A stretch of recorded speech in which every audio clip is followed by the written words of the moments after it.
La farmacología del siglo XX. Durante el siglo XX, la esperanza de vida se prolongó en casi todo el mundo.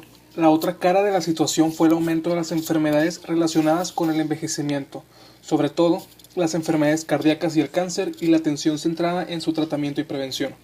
Tuvo lugar una evolución preocupante, ya que algunas de las enfermedades que supuestamente se habían vencido gracias a los tratamientos con drogas, como la tuberculosis, presentaban resistencia a esas drogas hacia finales del siglo XX.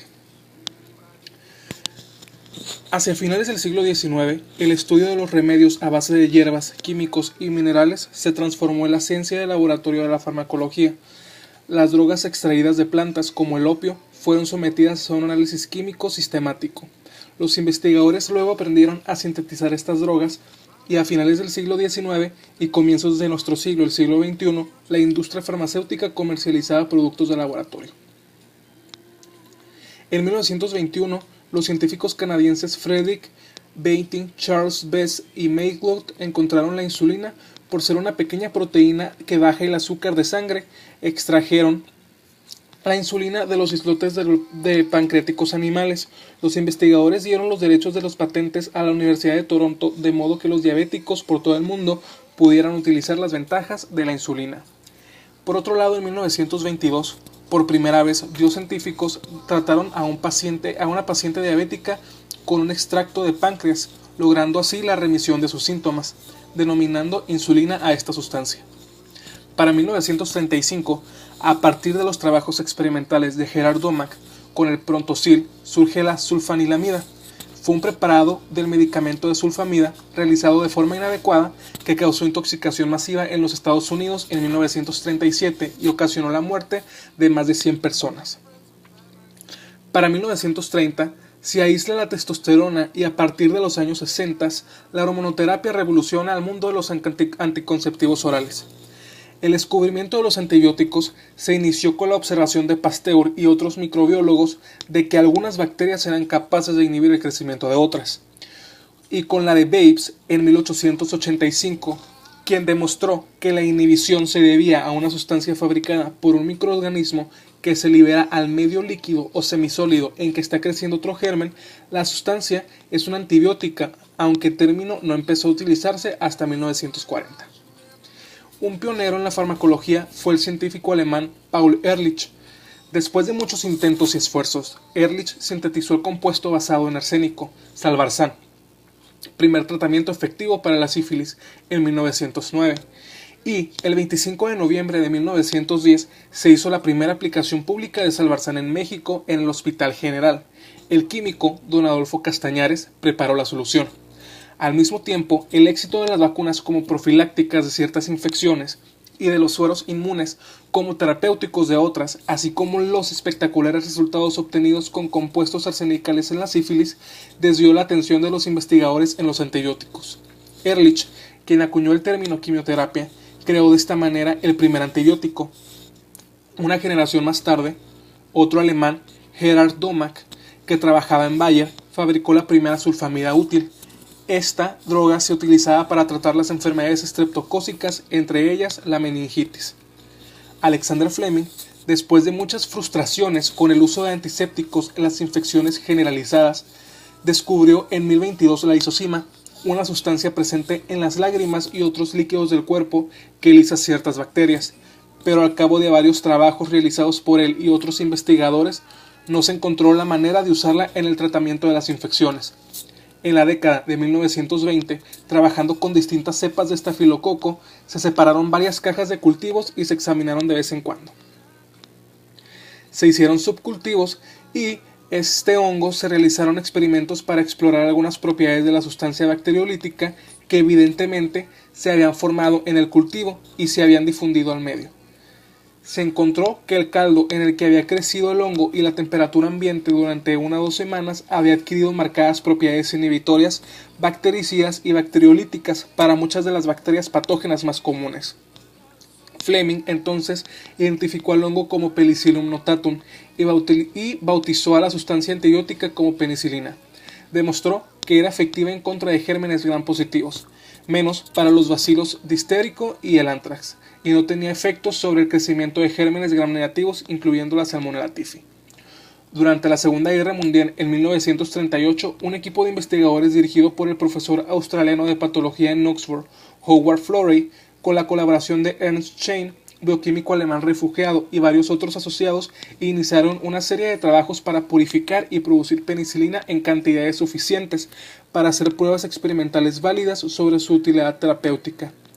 Pusieron prueba la nueva droga en soldados heridos. Resultó efectiva contra el carbunco, el tétano y la sífilis, y fue la primera droga que surtió efecto contra la neumonía. Aproximadamente en el mismo periodo, Selman Waksman, bioquímico estadounidense, aisló otro fungoide, la streptomicina, que resultó efectiva contra la tuberculosis. Waksman acuñó el término antibiótico para describir especialmente a las drogas biológicas. En 1942 se produjo suficiente penicilina para tratar a un paciente, en el 43 ya se habían tratado a 100 y un año después ya había suficiente para tratar a todos los heridos de los ejércitos aliados en la invasión de Europa. En el mismo año, en 1944, Waksman y sus colegas, después de varios intentos fallidos de antibióticos, descubrieron otro antibiótico más, la streptomicina, también derivado de los actinomicetos, y en ese mismo año Feldman y Hinshaw descubrieron que era efectivo con la quimioterapia con la tuberculosis experimental en cobayos. En el laboratorio de Waksman se aislaron a cerca de 20 antibióticos diferentes, además de los mencionados, la neomicina y un aminoglucósido que se usa sobre todo en aplicaciones tópicas o por vía digestiva. Antes de 1950, otros autores aislaron el cloranfenicol, las tetraciclinas y la terramicina, también producidas por actinomicetos, y posteriormente surgieron otros antibióticos más, como la polimixina y entromicina, las cefalosporinas, etc.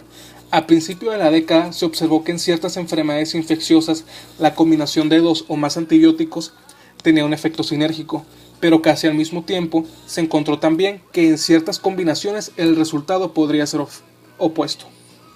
La streptomicina tuvo especial relevancia al ser un agente bacteriostático y bactericida selectivo, activo contra las bacterias gram positivas y gram negativas. Esta sustancia era efectiva para el tratamiento de la tuberculosis pulmonar. A partir de otras especies de streptomyces, posteriormente se obtuvieron neomicina y kanamicina. Para mejorar la actividad antibacteriana y disminuir la toxicidad, se continuó investigando y así surgieron la tobramicina, amikacina, divecacina y nitelmicina, que a excepción del primero son semisintéticos. A partir de distintas especies del género Micronomospora, se obtuvieron gentamicina y sisomicina. En la década de 1950 aparecieron muchas otras drogas, entre ellas la cortisona, hormona esteroide que disminuía la inflamación e inhibía la respuesta del sistema inmunológico. Las primeras drogas efectivas para el tratamiento de las enfermedades mentales también surgieron en esta época. Aunque los antibióticos no surtieron efecto contra la virosis, las vacunas antivirales sí lo hicieron. Dos de las más importantes fueron las vacunas contra la viruela y la poliomielitis. La poliomielitis, que es la principal enfermedad de la niñez, provoca parálisis.